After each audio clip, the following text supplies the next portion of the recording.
Welcome to the Voice Coach Podcast, here for all your speaking voice training and guidance. My name is Nic Redman, and I am offering you all sorts of nuggets of wisdom on how to keep your voice in good working order and a true representation of who you are. So if you're a podcaster, presenter, actor, speaker, or voiceover artist, or a general voice geek, you're in good hands. Shall we get started?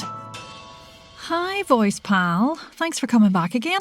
This episode is a wee topic that's popped up a few times recently, and although it's more sort of a public speaking coaching than a voice coaching topic, I suppose, for me, the solutions are very much linked to a few elements of voice training. So I wanted to offer my thoughts to those of you out there with this thought process.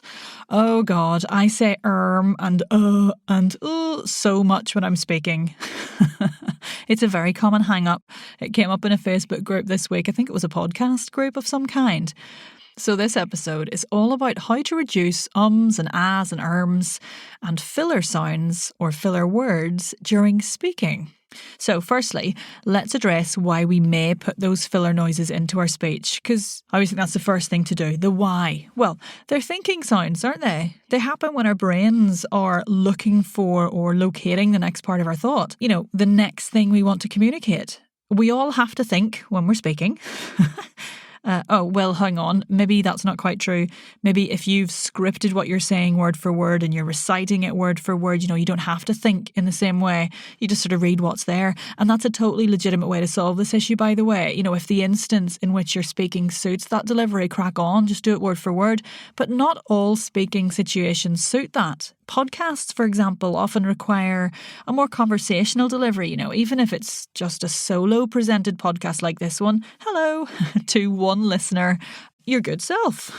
Hey, how are you? So anyway, aside from the scripted style, we all have to think when we're speaking. It's what we do day to day. We think. A lot of the time you don't know you're doing it, but you do. You think about what you're going to say. So I want to offer this as a first idea. Not all ums and ahs and filler words are bad.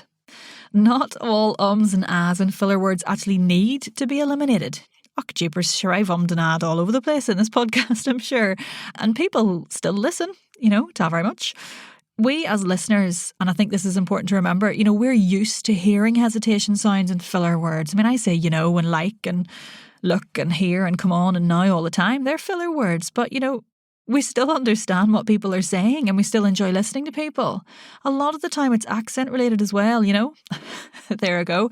I could have said a lot of the time it's accent related and just stopped, but I didn't. I said, because that's very Northern Irish. So let's just reframe it to start with, right?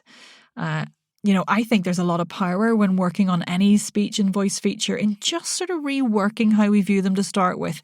We always view things negatively. We always frame things as a terrible, terrible thing, mainly because people out there fucking tell us how awful it is and, get in the sea and keep your opinion to yourself.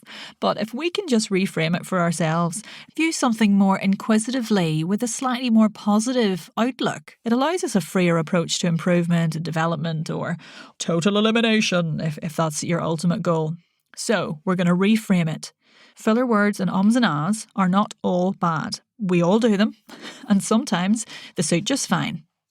Now, the next thing is thinking why we put them in when we're thinking. I mean, in actual conversations between people, filler words are sort of our way of letting the listener know we're not finished. There's often an underlying fear that someone will just jump into the pause and crack on with their point. Rude, but it happens. A lot with women, but I have seen it with men too. And in most public speaking, let's just think about this.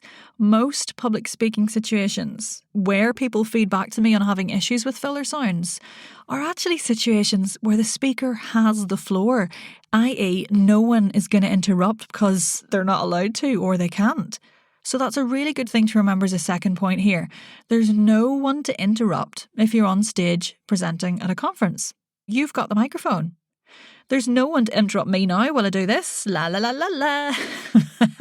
When I record this podcast. I mean, that's such a treat when you're the mother of a chatty 4-year-old and never get to finish a sentence usually. That's the only reason I do this podcast. So really you don't need those filler words. You don't need to fill those thinking moments with any sound to hold the room. You can just, if you need a moment, you can just use the pause. the pause. Use it. This is me demonstrating using the pause. Tip 1. Use the pause. Use the pause. It's nice, isn't it? Joking aside, there is real power in that pause. Pauses are amazing as a speaker. They can tease the listener. They can startle the listener. They can give the listener necessary time to process a powerful statement. Or they can just be for you to breathe, which we also need for speaking. And that's where this sort of public speaking skill training element connects with voice training. The breath. A great way to break a habit like these ums and ahs and likes and knows, if they're inappropriate in how you're speaking, is to pop another wee something in. Pop another habit in there instead. So what we can do to fill that huge gaping, feels like it's an hour-long silent pause that will feel terrifying because you're not used to it, you can breathe. Do it with me. Out. In. And that in-breath is actually my impulse for the next thought. That's why this is so perfect. Breath is where our thoughts happen. We need the breath. This is a great episode actually to stick in after the last one, episode 13, which was about breath awareness. I introduced the idea of allowing a moment for the in-breath to happen for you. The idea that if you breathe out or use the breath you have and leave a moment, your body will breathe in for you. So here's your second tip for reducing ums in speaking. Next time you have that urge to make a sound while you're thinking, replace that sound with an out breath, then release the abs and let that breath drop in nice and low to fill you up. And that's the fuel for the thought you've been searching for or reaching for or waiting for. That's the impulse or the inspiration to speak. It's nice, isn't it? In-breath, inspiration. Perfect.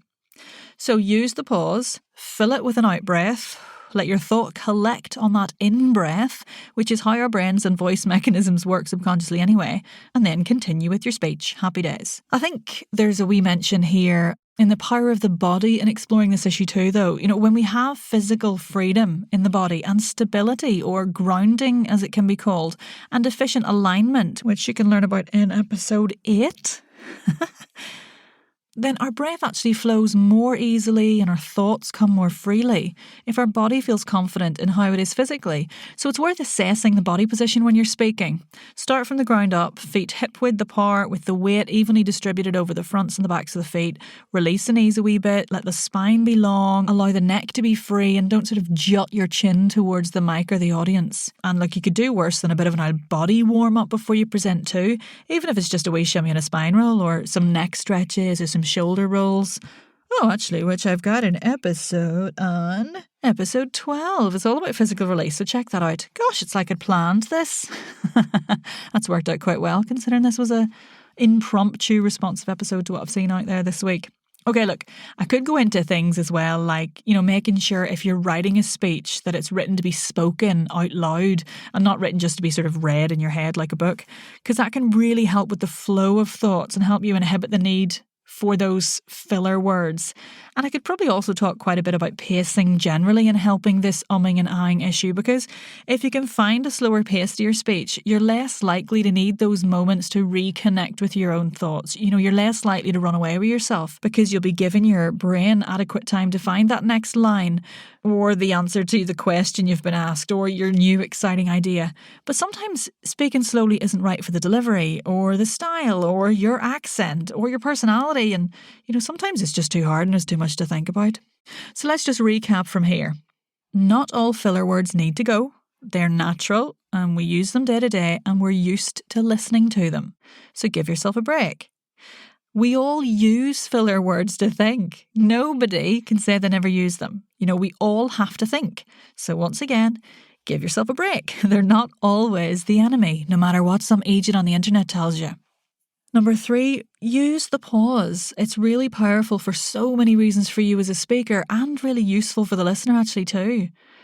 Number 4, replace those filler words and sounds with an out breath, ready for your next thought-fueling in-breath. And number 5, give your body some attention. Free it up a little bit and explore the idea of grounding and stability in whatever speaking situation you find yourself in. Fab, okay. There are some great previous episodes to support a lot of this, like I've mentioned, so I've linked to them all in the show notes for your convenience. Enjoy, give it a go next time you're speaking, and well, let me know how you get on. If you find this show useful as well, and you happen to stumble into Apple and you want to do a cheeky wee review, then happy days. That's always great. But, I'd be just as delighted if you share this with a pal or your entire workplace. Great. Okay. Thanks for listening. Chat soon. I suppose, probably. So we will, maybe. Right. Okay. Bye.